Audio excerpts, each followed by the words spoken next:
मेरा तन, मेरा मन, मेरा प्राण, मेरा सर्वस्व श्री भगवान को समर्पित है, क्योंकि ये श्री भगवान का ही है। और खूब नाम जप, अपने आप को भगवान पर न्यौछावर करके देखो, अपनी सारी अहमता ममता को भगवान के चरणों में रख के देखो, तुम सदैव प्रसन्न रहोगे, सुखी रहोगे। बाबा भजन नहीं होता, बाबा ने बताया भजन ही सब दुखों का नाशक है, तो बाबा भजन नहीं होता। अरे भजन होता है, सिद्धों का भजन करना पड़ता है, भगवत चिंतन का अभ्यास डालो। देखो, एक समय भोजन पाओ और खूब डट के भजन करो। ये आते हैं, जैसा अभ्यास कर लो वैसा हो जाता है। ये मन बहुत बदमाश है, ये कहता है बर्बाद ना हो जाए, मतलब थैला भरते चले जाओ, बर्बाद ना, जीवन बर्बाद हो रहा है इसकी चिंता नहीं, समय बर्बाद हो रहा है इसकी चिंता नहीं, महापदार्थ बर्बाद नहीं होने चाहिए। अरे भाई, तो बर्बाद काहे को करो, पहले से एक रखवा ले, 2 रोटी, एक गुलाब जामुन, थोड़ी सब्जी, बस हो गया। 24 घंटे में 400 ग्राम अन्न पाने से बहुत बढ़िया दिनचर्या चल जाएगी। गृहस्थ है तो थोड़ा 800 ग्राम कर ले। इसलिए बाबा से कहा भजन नहीं होता, तो बोले भजन होता तो सिद्धों का है, साधक को तो भजन करना पड़ता है, और भजन करने के लिए एक समय भोजन पाओ, पर एक समय ऐसा नहीं कि दबा दबा के एक समय तुम पालो, नहीं। अगर ऐसा स्वभाव है तो 2 समय पालो, थोड़ा थोड़ा पाओ। भोजन जहर भी है और अमृत भी है, थोड़ा पाओगे अमृत है, ज्यादा पाओगे भजन के लिए जहर है, नहीं भजन में मन लगेगा, आप देख लेना। और अपनी सेवा किसी से करवाओ मत, भजन पूरा होने के लिए नियम बता रहे हैं, भजन का अभ्यास करो, भोजन एक समय या 2 समय थोड़ा पाओ। भगवत मार्ग में चलने वाले को उचित आहार से नहीं जीवन चलता, भजन से जीवन चलता। भगवत मार्ग का आहार भजन है, रात दिन भजन। और दूसरी बात, अपनी सेवा जब तक शरीर स्वस्थ हो बिल्कुल मत कराओ किसी से। जैसे रसोई में भोजन बनाते हैं साधक, और आप बैठ के भोजन पा लेते हैं, अब आपको ऐसी सेवा करनी चाहिए जिससे रसोई में भोजन बनाने वालों की सेवा बन जाए। आप शौचालय साफ कर दीजिए, आप उनके सामने फ्लोर साफ कर दीजिए, अपनी सेवा नहीं। बहुत सावधानी का ये मार्ग है, किसी का कुछ भी प्रतिग्रह ना लो, आपका तो कोई जिम्मेवारी नहीं। अब इस समय तो श्री जी सब आपका कर रहे हैं, आप किसी की सेवा स्वीकार ना करें, वैसे भी किसी से सेवा स्वीकार ना करें, अपने शरीर की स्वयं सेवा करें। विरक्त को केवल मांगने का अधिकार रोटी है बस। ये जो रुपया मांगते हैं विरक्त नहीं, पाखंड है, मांगना नहीं है। महलों में रखो चाहे झोपड़ी में बांस दो, ये हरि के ऊपर की बात है। कभी घी घना, कभी मुट्ठी भर चना, कभी वो भी ना बना, कभी दिगंबर, कभी बागंबर, कभी दुशाला ओढ़े, कभी राख में, कभी फुटपाथ में, कभी महलों में। यह साधु का जीवन रहा है। भगवान दत्तात्रेय जी से पूछा कि आप कर्म तो करते नहीं हैं, और कर्म के बिना अर्थ नहीं मिलता, अर्थ के बिना विषय भोग नहीं, विषय भोग के बिना शरीर पुष्ट नहीं। आपका बहुत बलवान शरीर दिखाई दे रहा है, इसका मतलब आप विषय सेवन करते हैं, अच्छे अच्छे पदार्थ पाते होंगे। पूछा तो उन्होंने कहा कि ये जो शरीर पुष्ट है ये प्रसन्नता से पुष्ट है, भगवत प्रसन्नता से। हर समय प्रसन्न रहना। देखो आप अभी खिल जाओगे, लेकिन चाहे जितना करोड़पति हो, वो चिंता में ही अरबों के रुपया में लगा हुआ है। 100 रुपया वाला 1000 रुपये का चिंतन, 1000 रुपये वाला 10,000 का, 10,000 वाला लाख का, करोड़ करोड़ अरब, बस चिंतन में वो सूखा जा रहा है। भगवत चिंतन नहीं, भोगों का चिंतन, रुपये का चिंतन, नाना प्रकार के विषय पदार्थों का चिंतन। इसलिए विरक्त को केवल मांगने का अधिकार है रोटी बस। भगवान आदि गुरु शंकराचार्य जी ने कहा, भिक्षान्नम औषधम क्षुध व्याधि चिकित्सताम, क्षुधा रूपी व्याधि की चिकित्सा करो भिक्षा रूपी अन्न से, और सदगृहस्थ अपनी कमाई का खाओ। ये नहीं कि यहां हलवा बट रहा है हाथ फैला दिए, नहीं। क्यों? हम क्यों दूसरे का पाएंगे? नहीं पाएंगे। हम मेहनत किया है, अगर वो हलवा पाते हैं तो 5 रुपया उसके पास रख देते हैं, वो नहीं लेता है तो हम हलवा नहीं लेते। किसी आश्रम में पाते हैं तो अगर हम कहीं पाए तो कितने का पा जाएंगे, तो 50 रुपया 100 रुपया, तो हम वहां ठाकुर जी के सामने 100 रुपया रख देते हैं। गृहस्थ आदमी कभी दूसरे का अन्न न खाए। विरक्त केवल अन्न मांग सकता है, रुपया पैसा वस्त्र नहीं। उसकी व्यवस्था योगक्षेमम भाव में हम स्वयं श्री भगवान करते हैं। विरक्त को गृहस्थ के घर में शयन करने का अधिकार नहीं। दरवाजे के बाहर या स्कूल या कोई वट वृक्ष या कोई देवालय, गृहस्थों के बिस्तर पर विरक्त को सोने का अधिकार नहीं है। पूज्यपाद सिउड़िया बाबा जी महाराज। जिसे अपना परम कल्याण करना हो, इन बातों को निश्चित मान ले। निरंतर नाम जप, आराध्य देव गुरुदेव का ध्यान और अपने आचार्य ग्रंथ का गायन पाठ स्वाध्याय नियम पूर्वक जो चलता है, उसी के हृदय में प्रेम प्रकाश होता है। जब प्रेम प्रकाशित होता है तब नेम नहीं रह जाता। विचारवान पुरुष जब भगवत मार्ग में आगे बढ़ता है तो उसकी निंदा होने लगती है। ध्यान दीजिएगा, उसकी निंदा होती है। उसको सहन करना ही आगे अध्यात्म की ऊंचाई पर चढ़ना है।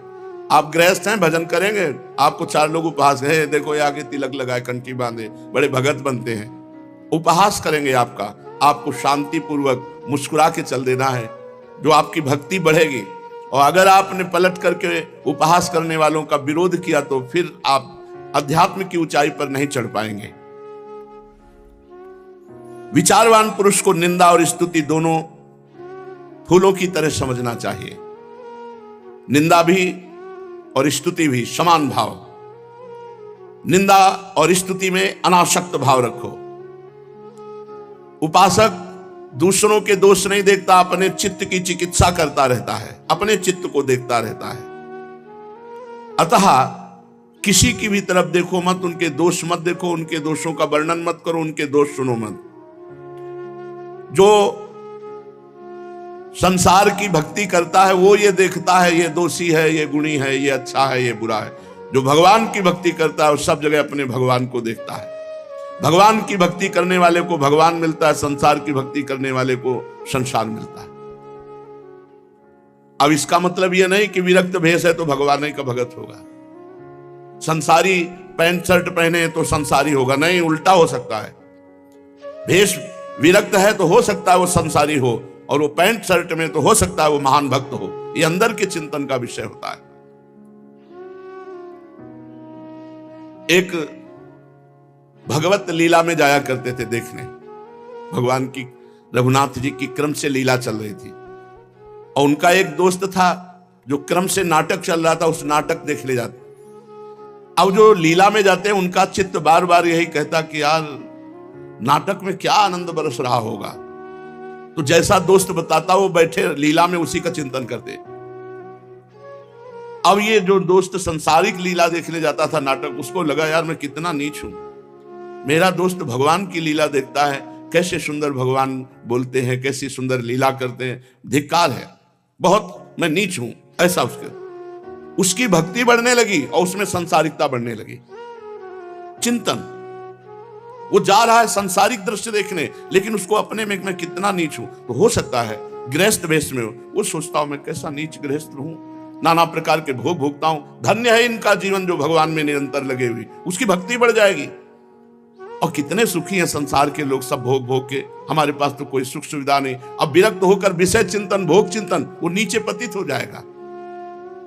इसलिए चित्त का मार्जन करना, चित्त को पवित्र करना है।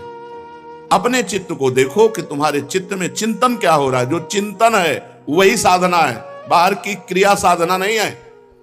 बाहर हो रही आरती और चिंतन क्या हो रहा है?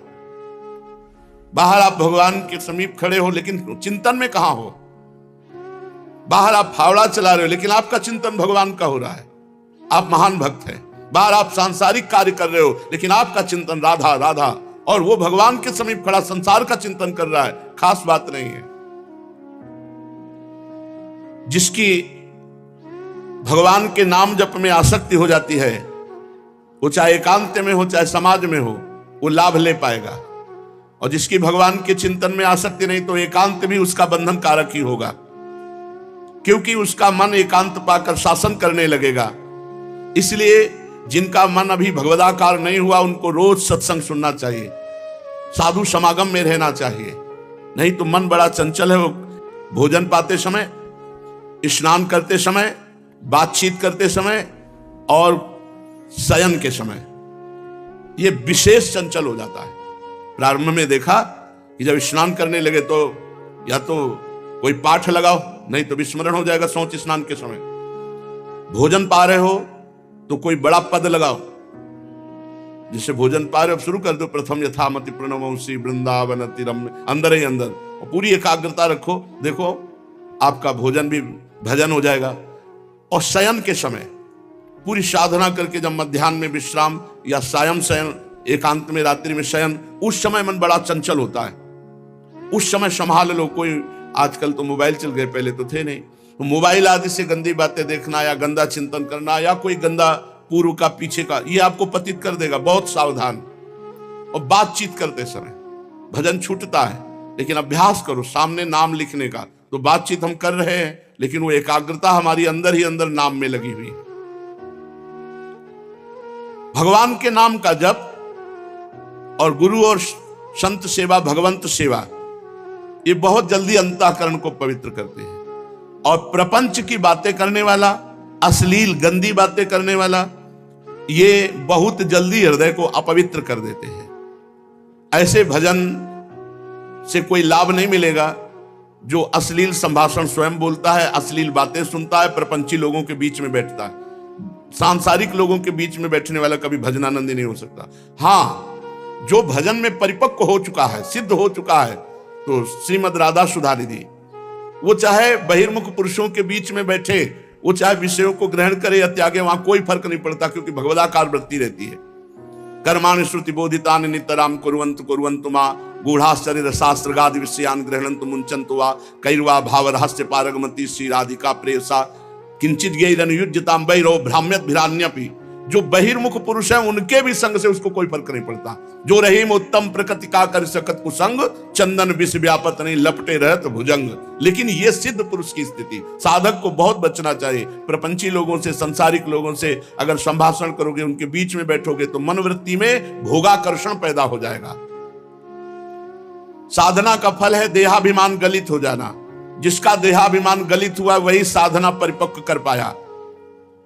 जब आराध्य देव के साथ संबंध दृढ़ हो जाता है तो सारे संबंध शिथिल हो जाते हैं। जननी जनक बंधु सुत दारा तन धन धाम सुरत परिवारा, इन सब से अपनापन खत्म हो जाता है। कहीं भी राग द्वेष नहीं होता। जिसके हृदय में राग द्वेष है और ये कहता है मुझे भगवान के दर्शन हो गए, पक्का झूठा मिथ्यावादी है। ब्रह्मबोध संपन्न महापुरुष बोल रहे हैं। किसी महापुरुष से पूछा कि आपको भगवान की प्राप्ति हो गई, भगवान का साक्षात्कार किया? तो एक दोहा वर्ष सुनाया, जब मैं था तब हरि नहीं, अब हरि हैं मैं ना। प्रेम गली अति साकरी तामे दोनों समाय। जाओ समझो जाके, इसकी व्याख्या नहीं समझो जाके। लाली मेरे लाल की जित देखूं तित लाल, जित देखूं तित लाल। और लाली देखन मैं चली तो मैं भी हो गई लाल। यह है भगवदाकार वृत्ति।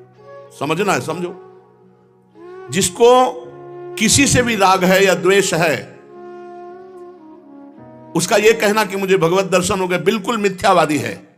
राग द्वेष वाले व्यक्ति के हृदय में कभी भगवत साक्षात्कार की भावना नहीं आती।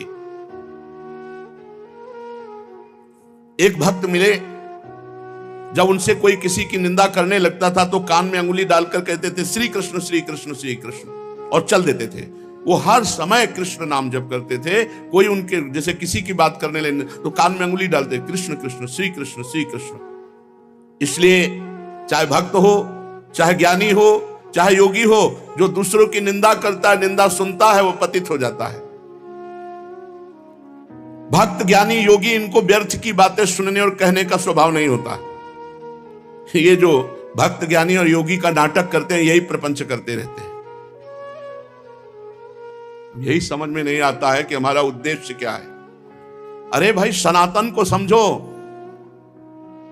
सनातन आकाश की तरह है। आकाश जैसे ना कोई कहीं भी खड़ा हो, आकाश के नीचे ऐसे सनातन सत्य, सत्य सनातन ब्रह्म, वायु, अग्नि, पृथ्वी, जल, सब सनातन है। ये हम शास्त्रों की बात कर रहे हैं। पृथ्वी, जल, वायु, अग्नि, ये सनातन है। आकाश सनातन है, और इन्हीं से तो सब शरीर बने। सब सनातन, सब जैसे पृथ्वी में पैर रखोगे कहीं भी तो पृथ्वी में ही रखोगे, कहीं भी पैर रखो पृथ्वी ही होगी। ऐसे ही कोई भी जीव चराचर का हो, सब सनातन में है। सनातन को समझते क्या हो? सनातन एक घेरा है क्या? सनातन यहां से बदलने से होगा, यहां से। सनातन की स्थापना होगी जो सनातन के सूत्रों को मानेगा, व्यभिचार को त्यागो, व्यसन को त्यागो, हिंसा को त्यागो, सत्य पे चलो, परोपकार करो, नाम जप करो, चाहे जो नाम जप करो, हमारे ही सनातन ब्रह्म का नाम जप कर रहे हो, हमें उससे कोई परेशानी नहीं। तो अंग्रेजी में बोलो, हिंदी में बोलो, उर्दू में बोलो, उड़िया में बोलो, वो सब भाषा उसी की प्रकट की हुई है, सब उसी सनातन से प्रकट है। राम जी जब वनवास में थे तो एक पहाड़ देखा हड्डियों का। दंडकारण्य के ऋषियों से पूछा क्या है? बोले जानकर प्रभु अनजान बनते हो, ये सब ऋषियों की हड्डियां जो निशाचर स्वभाव वालों ने खा के रखा है। धन्य है कलयुग की जय हो, कम से कम महात्माओं को खाते तो नहीं है। ये हम त्रेता युग की बात कर रहे हैं, महात्माओं को खाकर हड्डियों का ढेर लगा दिया गया था। ये छोटी छोटी बातों को यहां से सुधारना होगा। यहां से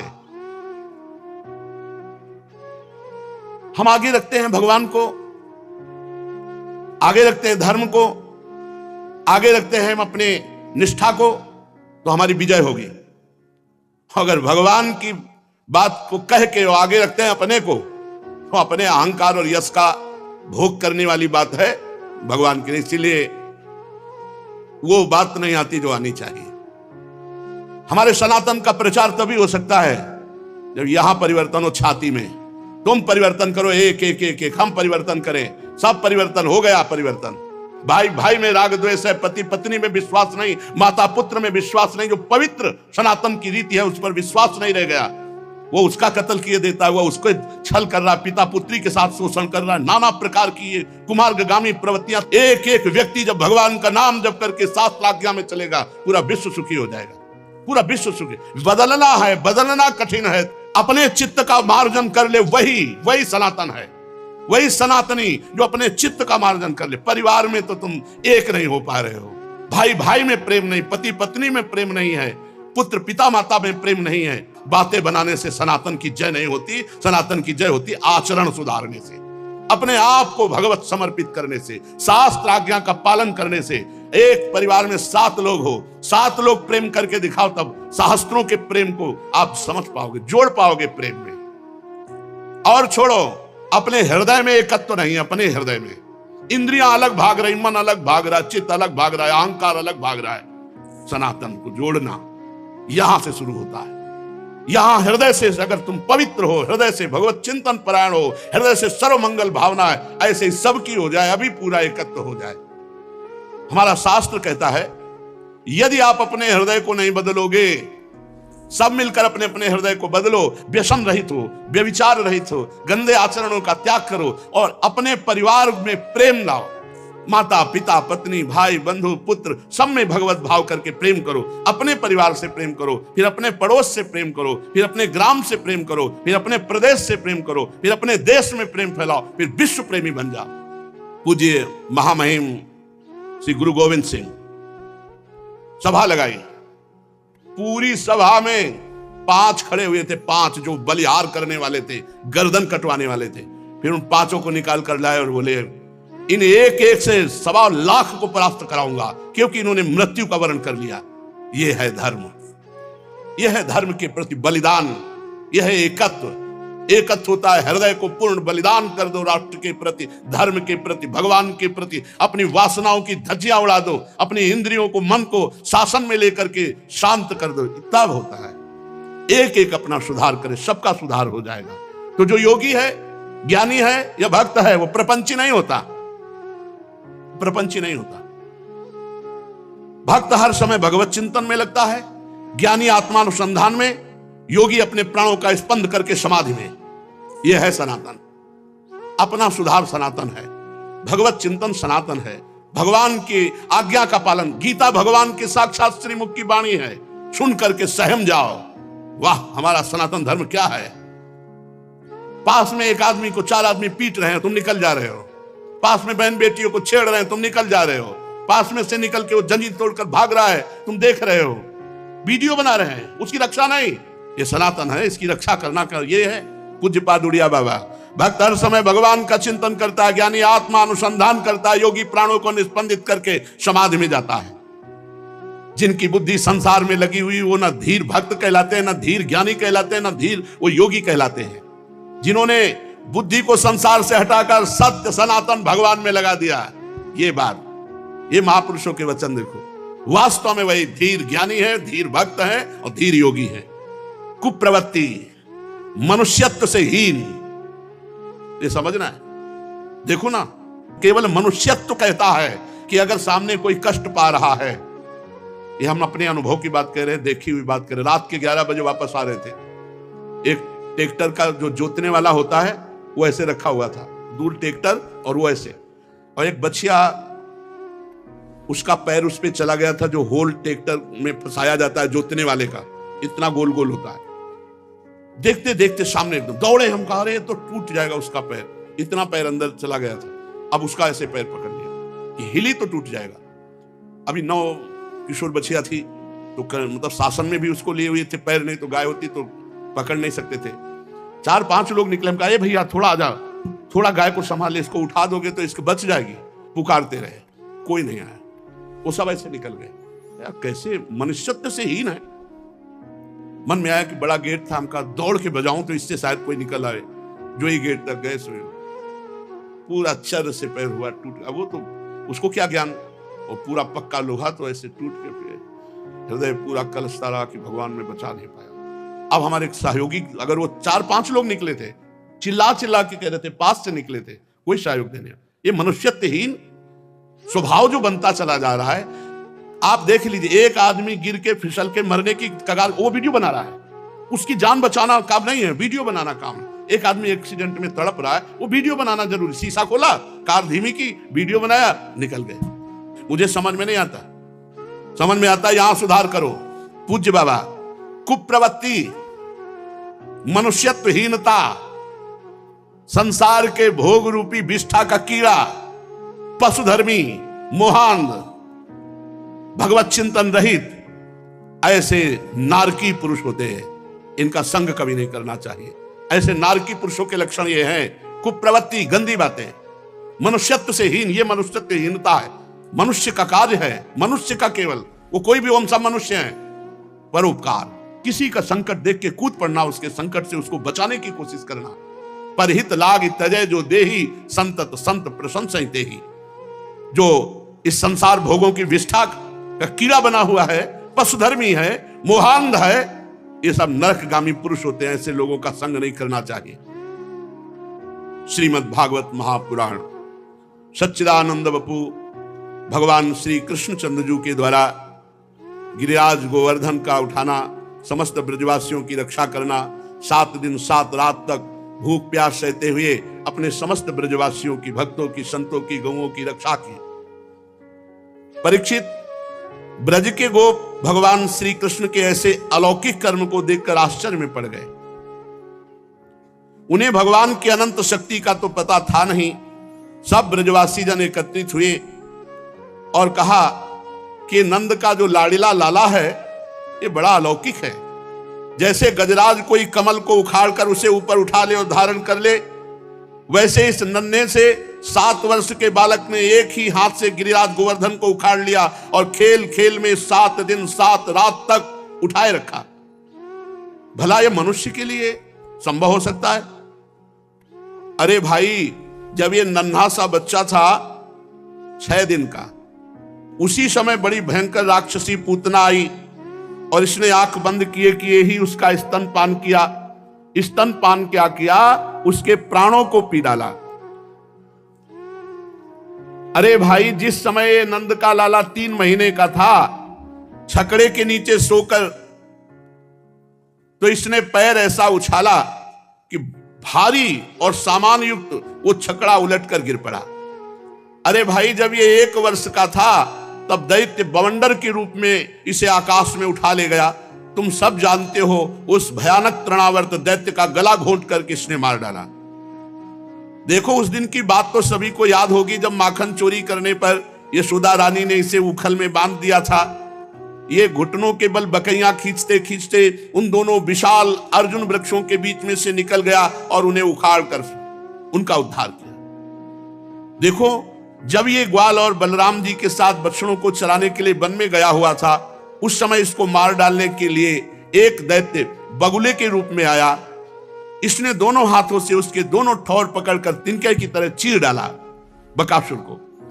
जिस समय इसको मार डालने की इच्छा से एक दैत्य बछड़े के रूप में आया, वत्सासुर, और बछड़ों के झुंड में घुस गया, उस समय इसने उस दैत्य को खेल ही खेल में मार डाला और कैच के पेड़ों पर पटक कर उन पेड़ों को भी गिरा दिया। इसने बलराम जी के साथ मिलकर गधे के रूप में रहने वाले धेनुकासुर और उसके भाई बंधुओं को भी मार डाला। पके हुए फलों से पूर्ण तालवन को सबके लिए उपयोगी और मंगलमय बना दिया। अरे इसी ने तो बलराम जी के द्वारा क्रूर प्रलंबासुर को मरवा डाला। और भैया बड़े आश्चर्य की बात कि हमारे कन्हैया ने दावानल से गऊ और ग्वाल बालों को उबाल लिया और अपने मुख में आग पी लिया। यमुना जल में रहने वाले कालिया नाग कितना भयंकर, कितना विषैला था, परंतु इस कृष्ण ने उसका भी मान मर्दन करके उसे बलपूर्वक काली दह से निकाल दिया और यमुना जी का जल सदा के लिए विष रहित अमृतमय बना दिया। नंद जी, हम ये भी देखते हैं कि तुम्हारे इस सांवले बालक पर हम सभी ब्रजवासियों का अनंत प्रेम है और इसका भी हम पर स्वाभाविक स्नेह है। क्या आप बतला सकते हैं कि इसका क्या कारण है? भला कहां तो ये 7 वर्ष का नन्हा सा बालक कृष्ण और कहां इतने बड़े गिरिराज जी को 7 दिनों तक उठाए रखना। ब्रजराज, हमें बड़ी शंका हो रही तुम्हारे पुत्र के संबंध में। नंद बाबा ने कहा, गोपो तुम लोग सावधान होकर मेरी बात सुनो, मेरे बालक के विषय में तुम्हारी शंका दूर हो जाएगी। महर्षि गर्गाचार्य जी इस बालक का नामकरण संस्कार करने आए थे। उन्होंने कहा था कि हे नंद, तुम्हारा यह बालक प्रत्येक युग में शरीर ग्रहण करता है। विभिन्न युगों में इसने श्वेत, रक्त, पीत भिन्न भिन्न रंग स्वीकार किए। इस बार ये श्याम वर्ण हुआ है। नंद जी, ये तुम्हारा पुत्र पहले कहीं वसुदेव के घर भी पैदा हुआ था, इसलिए इस रहस्य को जानने वाले लोग इसका नाम श्रीमान वासुदेव है ऐसा कहते हैं। बाबा ने कहा कि गर्गाचार्य जी ने बताया था तुम्हारे पुत्र की सामर्थ्य और गुण ये सब भगवान नारायण के समान है। इसके बहुत से नाम हैं, बहुत से रूप हैं, तुम नहीं जानते, मैं जानता हूं, ऐसा गर्गाचार्य जी ने कहा था। ये तुम लोगों का परम कल्याण करेगा, समस्त गोप और गौओं का बहुत सुख विधान करेगा और इसकी सहायता से तुम लोग बड़ी बड़ी विपत्तियों को बड़ी सुगमता से पार कर लोगे। गर्गाचार्य जी ने कहा था, ब्रजराज, पूर्व काल में एक बार पृथ्वी में कोई राजा नहीं रह गया था। डाकुओं ने, चोरों ने चारों तरफ लूट घसोट मचा रखी थी। तब तुम्हारे इस पुत्र ने सज्जन पुरुषों की रक्षा करने के लिए और लिटोरों पर विजय प्राप्त करने के लिए अवतार धारण किया। ये जो सांवला शिशु है बाबा, ये तुम बड़े भाग्यवान हो जो तुम्हारे यहां प्रकट हुआ। जैसे भगवान श्री हरि के कर कमलों की छत्र छाया में रहने वालों को कोई जीत नहीं सकता, कोई परास्त नहीं कर सकता, चाहे भीतरी शत्रु हो चाहे बाहरी शत्रु हो, ऐसे ही तुम्हारे इस लाला से जो प्रेम करेंगे, चाहे भीतरी शत्रु चाहे बाहरी शत्रु से परास्त नहीं कर सकते। नंद जी, चाहे जिस दृष्टि से देखें, गुण से, ऐश्वर्य से, सौंदर्य से, कीर्ति से, प्रभाव से तुम्हारा बालक स्वयं भगवान नारायण के समान है, ऐसा गर्गाचार्य जी ने कहा था। नंद बाबा बोले, आगे चलकर इस बालक के अलौकिक कार्यों को देखकर तुम आश्चर्य न करना। तो गोपो, मुझे इसलिए आश्चर्य नहीं होता कि गर्गाचार्य जी ने पहले ही मुझे बता दिया था। तो मैं तो अपने नारायण को धन्य मानता हूं जो हमें ऐसा बालक दिया, और ये पता नहीं स्वयं नारायण ही है। जब ब्रजवासियों ने नंद बाबा के मुख से गर्गाचार्य की बात सुनी, तब सब उनका आश्चर्य जाता रहा, क्योंकि अब वे अमित तेजस्वी भगवान श्री कृष्ण के प्रभाव को पूर्ण रूप से देख और सुन चुके थे। आनंद में भरकर उन्होंने नंद बाबा और श्री कृष्ण की भूरी भूरी प्रशंसा की। अब अपना यज्ञ भंग हो जाने के कारण इंद्र जो प्रभाव दिखाया, सांवर्तक गण भेज करके और नाना प्रकार की आंधी तूफान वर्षा ओला, भगवान ने गिरिराज गोवर्धन को अपने कर कमल में लेकर समस्त ब्रजवासियों की रक्षा की। अब देवराज इंद्र घबरा गए कि ये कोई बालक नहीं है, तो परब्रह्म परमात्मा, मेरा अपराध बन गया। भगवान श्री कृष्ण ने गिरिराज गोवर्धन को धारण करके मूसलाधार वर्षा से ब्रज को बचा लिया। तब उनके पास गोलोक से कामधेनु और स्वर्ग से देवराज इंद्र अपने अपराध को क्षमा कराने के लिए आगे। कोई बड़ा अपराध बन जाए तो भगवान या भक्त इनके सामने, ये प्रथा थी पहले कि अगर गौ को आगे करके ले जाया जाए तो अपराध क्षमा कर देते थे। कामधेनु को आगे करके देवराज इंद्र ब्रज में आए, बहुत लज्जित थे क्योंकि कुछ भी उपाय उनका नहीं चला। इसलिए उन्होंने जब भगवान श्री कृष्ण को एकांत में देखा तो सूर्य के समान तेजस्वी मुकुट से साष्टांग दंडवत होकर उनके चरणों का स्पर्श किया। परम तेजस्वी भगवान श्री कृष्ण का प्रभाव देख सुनकर के इंद्र का यह घमंड जाता रहा कि मैं तीनों लोकों का स्वामी हूं। अब उन्होंने हाथ जोड़ करके भगवान की स्तुति की। विशुद्ध सत्वम तव धाम शांतम तपोमयम ध्वस्त रजस्तमस्कम मायामयोऽयं गुण संप्रवाहो न विद्यते ते ग्रहणानुबंधः। हे भगवान, आप परम शांत में हैं। पहला शब्द कि नाराज मत होइएगा, आपका स्वरूप शांताकारम है। हे नाथ, आप परम शांत में हैं, ज्ञान में हैं, रजोगुण तमोगुण से रहित एवं विशुद्ध अप्राकृत सत्व में है। ये गुणों का प्रवाह रूप प्रतीत होने वाला प्रपंच केवल माया में है, क्योंकि आपका स्वरूप न जानने के कारण आप में इस प्रपंच की प्रतीत होती वस्तुता आप ही आप हैं। प्रभु, आपका संबंध अज्ञान और उसके कारण प्रतीत होने वाले देह आदि से है ही नहीं। फिर भी देह आदि की प्राप्ति के कारण उन्हीं से होने वाले लोभ क्रोध आदि दोष ये आप में कैसे हो सकते हैं? प्रभु, इन दोषों का होना तो अज्ञान का लक्षण है, तो आप परम ज्ञान स्वरूप हैं, अर्थात आप हम पर क्रोध न कीजिए। यद्यपि अज्ञान और उससे होने वाले जगत से आपका कोई भी संबंध नहीं, फिर भी धर्म की रक्षा और दुष्टों का दमन यह आपका स्वभाव है। जो धर्म से चलेगा उसकी रक्षा और जो दुष्टता करेगा उसकी दुष्टता का दमन, यह भगवान का स्वभाव है। प्रभु, आप जगत के पिता हैं, गुरु हैं, स्वामी हैं। आप जगत का नियंत्रण करने के लिए दंड धारण किए हुए दुस्तर काल भी आप ही हैं। आप अपने भक्तों की लालसा पूर्ण करने के लिए स्वच्छंदता से ये मनुष्य शरीर धारण करते हैं। और जो लोग घमंडी हमारी तरह अपने को ईश्वर मानने वाले हैं, उनके मान का मर्दन करके उनको शांति प्रदान करते हैं। प्रभु, मेरे जैसे अज्ञानी अपने जगत का ईश्वर मानने वाले वे जब देखते हैं कि बड़े बड़े भय के अवसर पर भी आप निर्भय रहते हैं, तब उनका घमंड चूर हो जाता है और गर्व रहित होकर उस संत पुरुषों के द्वारा सेवित भक्ति मार्ग का आश्रय लेकर आपका भजन करते हैं। प्रभु, आपकी चेष्टा एक एक भक्तों की रक्षा करना और दुष्टों का दमन करना, दुष्टों के लिए दंड विधान करना। प्रभु, मैंने ईश्वर के मद में चूर होकर आपका भारी अपराध किया, क्योंकि मैं आपकी शक्ति और प्रभाव के संबंध में बिल्कुल अनजान था। हे परमेश्वर, आप कृपा करके मुझ मूर्ख अपराधी को क्षमा करें। ऐसी कृपा करें कि अब दोबारा हमसे ऐसी कोई गलती ना हो, मैं दोबारा ऐसे दुष्ट अहंकार का शिकार न बनूं। हे स्वयं प्रकाश, हे इंद्रियातीत परमात्मन श्री कृष्ण, आपका यह अवतार इसलिए हुआ है कि जो असुर सेनापति केवल अपना पेट पालने में लगे हैं, पृथ्वी के लिए बड़े भारी भार के कारण बन रहे हैं, उनका वध करके उन्हें मोक्ष प्रदान करें। प्रभु, जो आपके चरणों के सेवक हैं, आज्ञाकारी भक्त जन हैं, उनका अभ्युदय हो, उनकी रक्षा हो। भगवान, मैं आपको नमस्कार करता हूं। नमस्तुभ्यं भगवते पुरुषाय महात्मने वासुदेवाय कृष्णाय सात्वतां पतये नमः। स्वच्छंदोपात्त देहाय विशुद्ध ज्ञान मूर्तये सर्वस्मै सर्वबीजाय सर्वभूतात्मने नमः। मैं आपको नमस्कार करता हूं। आप सर्वांतर्यामी पुरुषोत्तम सर्वात्मा वासुदेव हैं। आप यदुवंशियों के एकमात्र स्वामी, भक्त वत्सल, सबके चित्त को आकर्षित करने वाले कृष्ण, मैं आपको बार बार नमस्कार करता हूं।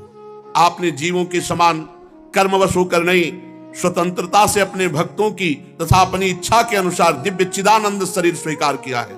आपका यह शरीर भी विशुद्ध ज्ञान स्वरूप है। आप सब कुछ हैं, सबके कारण है, सबकी आत्मा है, इसलिए मैं आपको बार बार नमस्कार करता हूं। भगवान, मेरे अभिमान का अंत नहीं था। मैंने ऐसा समझ लिया था मैं त्रिभुवन का स्वामी हूं, और इसी के कारण मुझे क्रोध आ गया और क्रोध के वशीभूत होकर मैंने सारे ब्रजमंडल को नष्ट कर देना चाहा। परंतु प्रभु, आपने मेरे अभिमान को चूर चूर कर दिया और हम पर बड़ी कृपा की। मेरी चेष्टा व्यर्थ होने से मेरा घमंड जड़ से उखड़ गया अब मुझे पता चला कि हमारे ईश्वर आप हैं, हमारे गुरु आप हैं, हमारे स्वामी आप हैं, हमारी आत्मा आप हैं, इसलिए मैं आपकी शरण में हूं। भगवान ने कहा, इंद्र, ऐश्वर्य और धन संपत्ति और पद का अहंकार जिसको चढ़ता, मैं उसको चूर चूर कर देता हूं। ध्यान दीजिए, उन्हीं की ये सृष्टि है। अहंकार करोगे धन का, संपत्ति का, अपने जन बल का, अपने बाहुबल का, बुद्धि बल का, पद का, तो नष्ट हो जाओगे। आज नहीं तो कल देख लेना। और मैंने तुम पर यह अनुग्रह किया तुम्हारा यज्ञ भंग करके कि तुम्हारा घमंड चूर हो जाए। जाओ, नित्य निरंतर मेरा स्मरण करना, नित्य और निरंतर, नहीं तो फिर माया प्रभाव दिखा देगी। मया ते कार्य मघवन मख भंगो अनुग्रहता मदनुस्मृते नित्यम मत्तस इंद्रिय स्त्रिया भ्रशम। अगर मेरा स्मरण करोगे निरंतर तो इंद्रियां तुम्हें भोगों में नहीं फंसा पाएंगी, दोबारा अहंकार नहीं आएगा।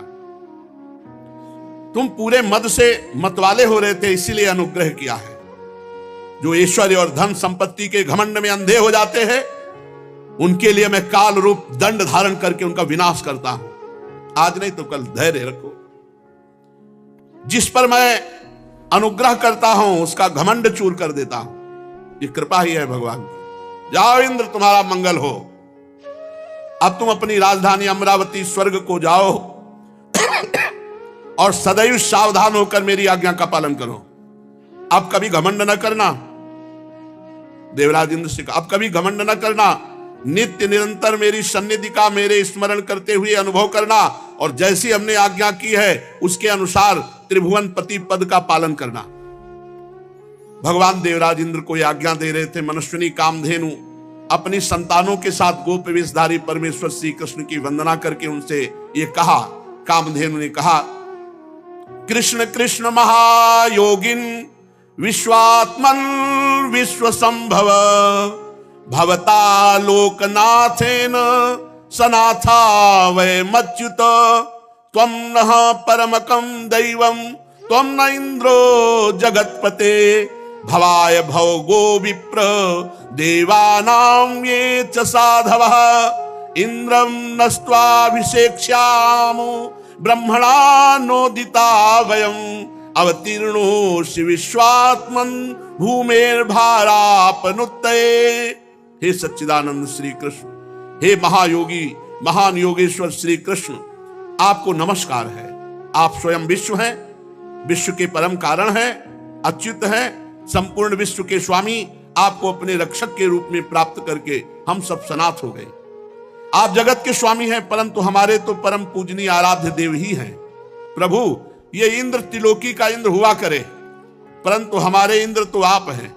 अतः गौ ब्राह्मण देवता और संत भक्त जनों की रक्षा के लिए आप हमारे इंद्र बनिए। हम गौएं ब्रह्मा जी की प्रेरणा से आपको अपना इंद्र मानकर अभिषेक करती है। हे विश्वात्मन, आपने पृथ्वी का भार उतारने के लिए ही मनुष्य रूप में अवतार धारण किया है। परीक्षित, भगवान श्री कृष्ण से ऐसा कह के कामधेनु ने अपने दूध से और देव माताओं की प्रेरणा से देवराज इंद्र ने ऐरावत की सूंड के द्वारा लाए हुए आकाश गंगा के जल से देव ऋषियों के साथ भगवान श्री कृष्ण का अभिषेक किया और उनका नाम रखा गोविंद। गोविंद गोविंद नाम से संबोधित किया। उस समय नारद, तुम्बुरु आदि गंधर्व, विद्याधर, सिद्ध और चारण ये सब पहले से एकत्रित थे। वे समस्त संसार के पाप ताप को मिटा देने वाले भगवान के लोक मलापह यश का गान करने लगे। अप्सराएं आनंद में भरकर नृत्य करने लगी। मुख्य मुख्य देवता भगवान की स्तुति करके उन पर नंदनवन के दिव्य पुष्पों की वर्षा करने लगे। तीनों लोकों में परमानंद की बाढ़ आ गई और गौओं के स्तनों से अपने आप ही इतना दूध गिरा कि वो भून गीली हो गई। नदियों में विविध रसों की बाढ़ आ गई। वृक्षों से मधुधारा बहने लगी। बिना जोते बोए पृथ्वी में अनेकों प्रकार की औषधियां, अन्न प्रकट हो गए। पर्वतों में छिपे हुए मणि माणिक्य स्वयं बाहर निकल आए। परीक्षित, भगवान श्री कृष्ण का अभिषेक होने पर जो जीव स्वभाव से ही क्रूर थे वे वैरहीन हो गए, उनमें भी परस्पर मित्रता हो गई। इंद्र ने इस प्रकार गौ और गोकुल के स्वामी श्री गोविंद का अभिषेक किया और फिर उनसे अनुमति प्राप्त होने पर देवता गंधर्व आदि के साथ स्वर्ग की यात्रा की। नंद बाबा एकादशी व्रत रहते थे। कार्तिक शुक्ल एकादशी का उपवास किया था, भगवान की पूजा की। पर एकादशी व्रत एक दिन सत्संग में पीछे काफी समय पहले चर्चा हुई थी कि एकादशी व्रत कैसे रहा जाता है। तो दशमी और द्वादशी को ही जो संयम, तो फिर एकादशी उसकी पूर्ण मानी जाती है।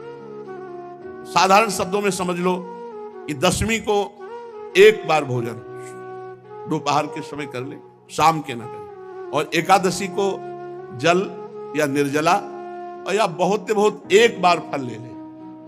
अब तो कई प्रकार के सब चीजें फलाहार में बनती हैं, साबूदाना की खीर, साबूदाना की खिचड़ी, साबूदाना के और भी पदार्थ बहुत से, और कूटू की पूड़ी, कचौड़ी, सिंघाड़े का हलवा, समा की खीर, समा, बहुत चीजें, ऐसे बहुत चीजें।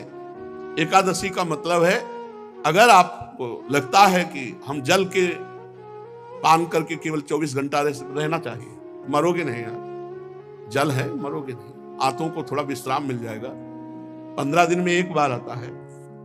अगर आपको लगता है कि जल से हम बहुत सेवा करने वाले हैं, कार्य नहीं हो पाएगा, तो 2-4 केला की फली ले लिए, एक सेव ले लिया, बस। ये छौंक बघारना, जीरा, ये सब मनोरंजन है, मनोरंजन है। हमको तो मनोरंजन ही लगता है कि आप 4 पूड़ी, 2 कचौड़ी, कलहरी हुई बढ़िया आलू, देखो मतलब। इसके बाद सिंघाड़े का हलवा, समा की खीर, साबूदाना की खिचड़ी, ये सब देखा है, ये ऐसा नहीं कि देखा नहीं। पर वो रसेंद्री की तृप्ति व्रत नहीं। व्रत का मतलब क्या है? कष्ट सहना, कष्ट सहना, जानबूझकर कष्ट सहा जाता है प्रभु के लिए। खूब दिन भर भजन करो, शाम के एक बार फल ले लो, नहीं तो जल ले लो, जल से काम चला लो। तो बाबा एकादशी रहते थे, और एकादशी की रात को कीर्तन करना चाहिए, पूरी रात जगना चाहिए, तभी एकादशी सफल मानी जाती है। 2-4 भगत मिलकर, ये डाकोर के रामदास जी तो द्वारिकाधीश जाते थे, पूरी रात कीर्तन करते थे, फिर वापस आते थे। भगवान रीझ गए थे उनसे, और भगवान ने कहा हमको लिवा चलो अपने घर। रामदास जी से कहा, रीझ गए, हर एकादशी को ठाकुर जी के पास जाना, रणछोड़ ठाकुर जी के पास, द्वारिकाधीश, उनके दर्शन करना और रात भर कीर्तन करना। एक दिन ठाकुर जी ने कहा, अगली बार अब गाड़ी लेके आना और हम तुम्हारे साथ चलेंगे। तो उनका, प्रभु हमारे साथ चलोगे? आप बूढ़ा शरीर है हमारा, आपका तो नौ किशोर हो, हम कैसे गाड़ी में ले पाएंगे, और बाहर ताला लग जाता है। बोले पीछे की खिड़की हम खोल देंगे और तुम्हारे लिए हम फूल जैसे हो जाएंगे। बोले प्रभु देख लो, बहुत बड़े रक्षक हैं सब इनके, अभी कुछ नहीं होगा, तुम गाड़ी ले आओ ना, हम चलने के लिए तैयार हैं। अब वो गाड़ी ले आए, तो सब भगत देख रहे थे कि पैदल नंगे पैर आते थे, इस बार गाड़ी पे आए तो सोचा शायद बूढ़े हैं इसलिए बैलगाड़ी से आ गए होंगे। अब भगवान पूरी प्लानिंग बता दिए थे। तो मंदिर के पीछे गए, खिड़की खोल के ठाकुर जी पूरा श्रृंगार सब पहने। बोले लिबास, बोले ना प्रभु, पहले एक भी नग नहीं होना चाहिए, क्योंकि ये सब सेवादारों के काम आएगा। प्रभु हमको तो वैसे डर लग रहा है आपको ले जाने के लिए, आप पहले सब। भगवान ने सब उतार के फेंक दिए, मंदिर में ऐसे फैला दिए पूरे आभूषण, कहा हमें गोद में लो। भगवान कितने रिझवार है, जो ऐसे किया, फूल से गोद में आ गए, तो कुछ कंबल आदि से गाड़ी में बिछाए थे, भगवान को विराजमान किया और चल पड़े। अब बहुत दूर रणछोड़ ठाकुर से डाकोर है। अब प्रातःकालीन वेला पे जब मंदिर खोले तो देखे आभूषण ठाकुर जी है नहीं, पीछे खिड़की खुली, अरे पक्का वो गाड़ी लेके भगत आया था, उनपे ठाकुर जी बहुत रीझे थे, जरूर ठाकुर जी को भगा ले गए। भगत ठाकुर जी को भगा ले गए। अब जितने पार्षद थे सब घोड़ों से ऐसे सब भाला बर्छी लेकर सब, अरे वो जा रहा है, वो जा रहा। रामदास जी ने कहा प्रभु आ गए। अब तो बोले देखो ये छोटी सी तलैया थी जल की, बोले इसमें हमको छिपा दो जल में, और जल्दी से छिपा दिए। तो उन्होंने मतलब ऐसा देखा, कहा ठाकुर जी भालों से मारा, बूढ़े रामदास भगत को भालों से मारा। उधर जब तालाब की तरफ देखा तो खून खून खून, दौड़ करके तो देखा ठाकुर जी के शरीर में भाले लगे हुए और खून। ठाकुर जी ने कहा तुम जैसे निर्दयियों के साथ हम नहीं चलेंगे, हम रामदास जी के साथ जाएंगे। उनका प्रभु आप हमारा जीवन हो, जीवन ही आपसे चलता है। बोले हाँ यही बात तो है ना कि हमसे जीवन चलता है, रामदास हमारे तौल भर सोना दे देंगे तुम्हें, ठीक है? बोले हाँ ठीक है, राजी हो गए। रामदास जी ने कहा प्रभु प्रभु वैसे पिटवा दिए, कह रहे सोना दे देंगे। हमारे पास सोना कहाँ है, गरीब आदमी प्रभु। भगवान ने कहा ले चलो पहले डाको। अब पीछे वो सब भाला बर्छी लिए घोड़े पे सवार वहां ठाकुर जी पहुंचे। बोले तराजू लाओ, एक तरफ ठाकुर जी को विराजमान कहो, ए रामदास चढ़ाओ सोना। ठाकुर जी से कहा महाराज, तो बोले एक छोटी सी नथ है ना तुम्हारी पत्नी की, वो हिले उतले में हम तौल जाएंगे, उतले में हम तौल जाएंगे। एक छोटी सी नथ, छोटी सी पतली बारी, उतना ही था। तो भगवान को सब पता है, जो इधर से भगवान टंग गए। वो बोले देखो इसे सोना तो ज्यादा है पर ले जा। तो भगवान ने कहा देखो सोना तो ज्यादा है पर रामदास उदार आदमी है, दे देंगे, दे दे भाई। अरे बोले प्रभु, तो भगवान ने कहा देखो हम जाने वाले तो नहीं, अपना स्वरूप दूसरा प्रकट किया। बोले इसे ले जाओ। आज भी जो भगवान रामदास जी के यहाँ विराजमान है वो ठाकुर, आज भी पट्टी बंधती ठाकुर जी की, आज भी पट्टी बंधती है। भगत के ऊपर प्रहार किया तो आज भी भगवान के घाव और पट्टी बनती है। तो एकादशी व्रत ऐसा जैसे रामदास जी रहते थे। पूज्य श्री मथुरा दास जी भक्तमाली जी थे, एकादशी को चर्चा नहीं करते थे, रोज चर्चा होती थी पर एकादशी को निर्जला रहते थे। 10वीं से छोड़ देते थे भोजन पान, एकादशी के दिन एक बूंद पानी नहीं, और द्वादशी को परायण इसलिए बोलने में भी सावन, और वयोवृद्ध अवस्था तक। नंद बाबा एकादशी कार्तिक शुक्ल पक्ष की थी, भगवान की पूजा की, रात भर कीर्तन किया, और द्वादशी को स्नान करने के लिए यमुना जल में प्रवेश किया। स्नान ब्रह्म मुहूर्त में किया जाता है धारा जी में 4 बजे, ये नहीं कि 2 बजे 1 बजे धारा में नहीं स्नान, तो ये असुर बेला कही जाती है। यमुना जल में प्रवेश करके उस समय कोई घड़ी तो थी नहीं, रात में कीर्तन किया और लगा कि प्रातःकाल हो गया क्या, तो यमुना जी में स्नान। तो वरुण जी के सेवक उठा ले गए, नंद बाबा को पकड़ ले गए। अब सारे ब्रज में हल्ला मच गया, नंद बाबा हो गए। अब पूरे ब्रज के गोप सब श्री कृष्ण से कहा कि पता नहीं कहां नंद बाबा गायब हो गए, तुम ही अपने पिता को ला सकते हो, हे श्री कृष्ण तुम्हारे ऊपर ही हमारा विश्वास भरोसा है। सब रोने लगे। भगवान ने कहा रो मत, रोना पीटना बंद करो, नंद बाबा खोए नहीं है, मैं देख रहा हूं। वरुण का सेवक ले गया, अभी मैं लाता हूं। भगवान वरुण लोक पहुंचे। भगवान अंतरिंद्रिय और बहिरिंद्रियों के प्रवर्तक श्री कृष्ण जे ही वरुण देवता ने देखा, सारे जगत के अधीश्वर पधारे, साष्टांग दंडवत। नंद बाबा ने देखा इनके गण तो हमको पकड़ के लाए, तो हमारे कन्हैया की इनका स्वामी साष्टांग दंडवत मारा है। वरुण देवता जे ही देखा भगवान आए, उतर कर साष्टांग दंडवत। अब वरुण देवता भगवान की बड़ी पूजा विस्तार से मंत्रों के द्वारा भगवान, नंद बाबा खड़े खड़े आनंदित हो रहे कि यार मेरे लाला का तो बड़ा नक्शा है, ये वरुण देवता इतनी लंबी दंडवत मार कर बड़ी पूजा विस्तार कर रहा है। वरुण जी ने कहा प्रभु अद्य में निवृतो देहोद्यैर्वार्थोऽधिगतः प्रभु त्वत्पादां भाजो भगवन् नवापुः पारमध्वनः नमस्तुभ्यं भगवते ब्रह्मणे परमात्मने न यत्र सूर्यते माया लोक सृष्टि विकल्पना। प्रभु आपकी जय हो, आज मेरा वरुण शरीर धारण करना सफल हो गया, आज मुझे सब कुछ प्राप्त हो गया, सारे पुरुषार्थ मिल गए, क्योंकि आप भगवान जगदीश्वर के चरण सेवा का अवसर प्राप्त हुआ। हम तो समझते थे भगवान नारायण है, मेरा कन्हैया भी भगवान है, यही तो। अब बाबा की और छाती फूल रही, अरे मेरा लाला भगवान है। प्रभु आपके चरण कमलों की सेवा का अवसर मिला, हम तो भवसागर से पार हो गए। आप भक्तों के भगवान, वेदांतियों के ब्रह्म और योगियों के परमात्मा हैं। प्रभु आपके स्वरूप में विभिन्न लोकों की सृष्टियों की कल्पना करने वाली माया नहीं है, ऐसा श्रुति कहती है। हे श्री कृष्ण मैं आपको नमस्कार करता हूं, बार बार दंडवत। प्रभु क्षमा करना, है मेरा सेवक अज्ञानी था जो नंद बाबा को अनजाने में ले आया, ये अपने कर्तव्य को नहीं जानता। प्रभु ये आपके पिताजी, आप ले जाओ और मुझे क्षमा करो।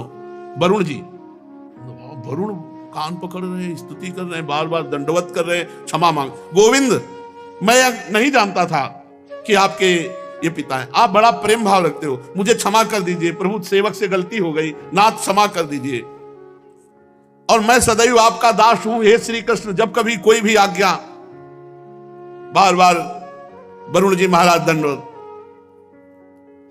वरुण जी ने बड़ी स्तुति प्रार्थना की, भगवान श्री कृष्ण ब्रह्मादि ईश्वरों के भी ईश्वर हैं। फिर लोकपाल वरुण ने भगवान की 4 परिक्रमा की, दंडवत की, बार बार क्षमा याचना की। नंद बाबा बड़े आश्चर्य में, नंद बाबा को लिया ब्रज में आए। अब सुबह बैठक बुलवाई गई।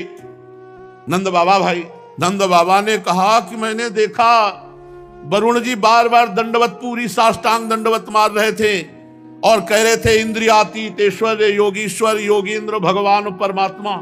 कन्हैया को कह रहे थे, बार बार कान पकड़ रहे थे, झुक झुक कर प्रणाम कर रहे थे। अरे बड़ा आश्चर्य में बात, मेरा कन्हैया भगवान निकला। हम तो समझते थे भगवान नारायण की कृपा है। अरे इसीलिए गिरिराज गोवर्धन उठा।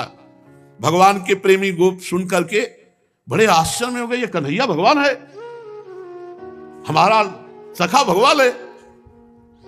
बड़ी उत्सुकता हुई। नंद बाबा के पास से जब हटे गौएं चराने गए ब्रह्म हृदय, तो सब सखा ने कहा, ए भगवान सुनो, तुम भगवान हो? भगवान ने कहा भगवान थे। कन्हैया ने कहा भगवान तुम वैकुंठ के नाथ भगवान हो, तो हमें वैकुंठ दिखाओ अगर भगवान हो। हमारे साथ खेलता है, हमारे साथ भगवान कहां से हो सकता है, दिखा मैं वैकुंठ दिखा, जिसमें केवल महान सिद्ध प्रेमी भक्त ही प्रवेश पा सकते हैं। ऐसे वैकुंठ दर्शन की जो मायातीत स्वधाम है, भगवान अपने गोप सखाओं की अभिलाषा पूर्ण करने के लिए तत्काल कहा इस ब्रह्म हृदय में स्नान कराओ, जहां गुरु जी को स्नान, जो ही डुबकी मारी सो पहुंच गए वैकुंठ। जय विजय नंद सुनंद भगवान के दिव्य पार्षद, दिव्य अस्त्र भगवान, और बड़े ऊंचे सिंहासन पे भगवान विराजमान है। सखाओं को जय विजय, रुको, सर्वलोक महेश्वर अनंत ब्रह्मांड अधीश्वर, ऐसे भगवान के साथ झुक के चलो। दूर से बोले हमें नहीं चाहिए वैकुंठ, इतने ऊंचे में वो बैठा है और यहाँ सब हमको दबका रहे, हमारा कन्हैया ही जिससे हम खेलते, हमें वैकुंठ भूल कर वैकुंठ नहीं चाहिए। सोई ऐसे उछरे। भगवान ने कहा, बोले कन्हैया एक बात मांगू, तू मेरा नित्य सखा है, मेरा प्राण, तू मुझे कभी वैकुंठ मत भेजना। मुझे जहां इतनी दूरी हो और जहां ऐसा शासन हो, मुझे वो अपना कन्हैया प्यारा लगता है, जिसके साथ मैं खेलता हूं, जिसके साथ मैं खाता हूं, जिसके साथ विभिन्न प्रकार की क्रीड़ाएं करता हूं। ब्रजवासियों को वैकुंठ फीका लगा। भगवान के प्रेम धाम वृंदावन ब्रज धाम से भी श्रेष्ठ वैकुंठ को माना जाए, तो आप सोचो ब्रजवासियों को अच्छा नहीं लगा और मना कर दिया कि कन्हैया एक बात मुझे दे कि इस ब्रज से कभी मैं बाहर न जाऊं, यहीं का बंदर बनाओ, यहीं की चिड़िया बनाओ, यहीं के पशु पक्षी लता बनाओ, मुझे वैकुंठ नहीं चाहिए। इस संसार में जीव अज्ञानवश शरीर में आत्मबुद्धि करके भांति भांति की कामना करता है, उसकी पूर्ति के लिए पूरा जीवन नष्ट कर देता है, फिर उसके फलस्वरूप वो पशु पक्षी कीट योनियों में जाता है, इसलिए अपनी गति को पहचान नहीं पाता। परम दयालु भगवान ने अपने सखाओं को मायातीत वैकुंठ धाम का दर्शन कराया। भगवान ने फिर सखाओं को ब्रह्मबोध कराया, जिसका सत्य ज्ञान अनंत सनातन ज्योतिष स्वरूप समाधिनिष्ठ गुणातीत पुरुष ही पाते हैं। देखो ब्रह्म सनातन है। सत्यम ज्ञानम अनंतम यदि ब्रह्म ज्योतिष सनातनम, सत्यम ज्ञानम अनंतम यद ब्रह्म ज्योतिष सनातनम यदि पश्यन्ति मुनयो गुणा पाए समाहिता। जिसमें अक्रूर जी को भगवान अपने स्वरूप का दर्शन कराएंगे, उसी हृदय में स्नान करा करके परम धाम का दर्शन कराया। दिव्य भगवत स्वरूप लोगों को देखकर समस्त गोप आनंद में मगन हुए। भगवान श्री कृष्ण मूर्तिमान ब्रह्म है, मूर्तिमान परमात्मा है, मूर्तिमान भगवान है।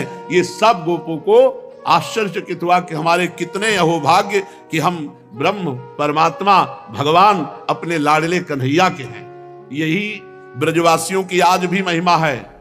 जो यहाँ के खाटे ब्रजवासी हैं पुराने, ठाकुर जी के प्रति उनके हृदय में अपार संबंध प्रेम है, जैसे घर का, ऐसी बात है।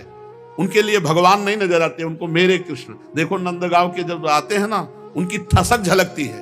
बरसाने के जब श्री जी के जन आते हैं ना, उनकी ठसक झलकती है। ब्रजवासियों से जब बात करो ना तो ठसक झलकती है। सच्ची कहते हैं। आएंगे, प्रणाम करेंगे, प्रसाद देंगे और फिर कहेंगे ए बाबा तो आशीर्वाद दूं, लंबी आयु तेरी, कोई नहीं बिगाड़ सकता। अरे लाडली जी की कृपा, वो कहे अरे नंद लाला की कृपा। तो यही ब्रजवासियों की कृपा जिस पर हो जाए तो ब्रजराज उसको कभी छोड़ नहीं सकते। इसलिए इनकी बाहरी वाणी पे मत जाना, बाहरी व्यवहार पे न जाना।